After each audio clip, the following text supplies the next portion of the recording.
Сърдити чичковци шофьори гледат на лошо, псуват, изтерясали бабички, лигави ученици, мръсни и счупени автобуси, спирки, които приличат на спирки в газа или изобщо липсата на такива.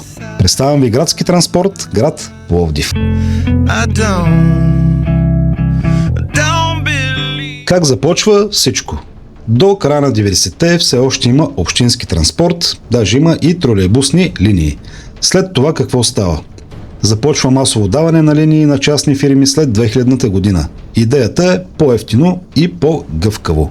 Основни фирми тогава са Хебросбус, Автотранс Чолаков, Автобусни превози Пловдив, възходяща все още прохождаща и други по-малки линии. Всеки частник си внася по свое усмотрение и свой вкус автобуси, кой откъдето може да вземе, кой плаща, кой не плаща, колкото плаща на неговите работници, толкова и работниците му се отблагодаряват. Има масово крадене, препродаване на билетчета, много често даже се случва кондуктора да дойде на работа с по-скъпа кола, отколкото шофьорът. А диспетчери се здобиваха с чисто нови къщи и апартаменти. Но да оставим корупцията на ниски нива и да се насочим към по-високите нива. Кои са доставчиците, кои са фирмите, защо се случва така, че ние като пловдивчани така и не получихме качествен градски транспорт. Раздробяване и хаос.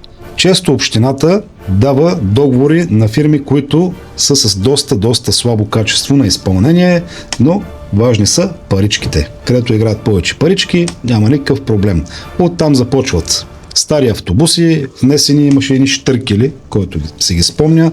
С други думи, общината дава субсидии за нормален автобус, голям, за градския транспорт, но превозвача пълни гаража с щъркели, които са по-евтини, по-малко гориво, изключително неудобни за пътниците, но пък пълнят джоба на превозвача. А без други думи, всеки си кара както може. Който е приближен на тогавашната власт, супер, топ.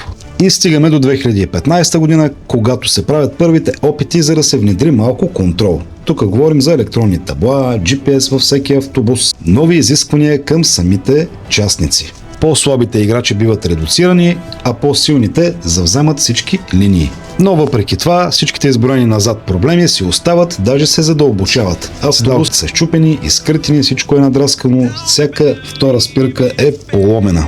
Дори и да имаме най-добрият транспорт на света, дали промяната ни трябва да започне първо от нас, гражданите?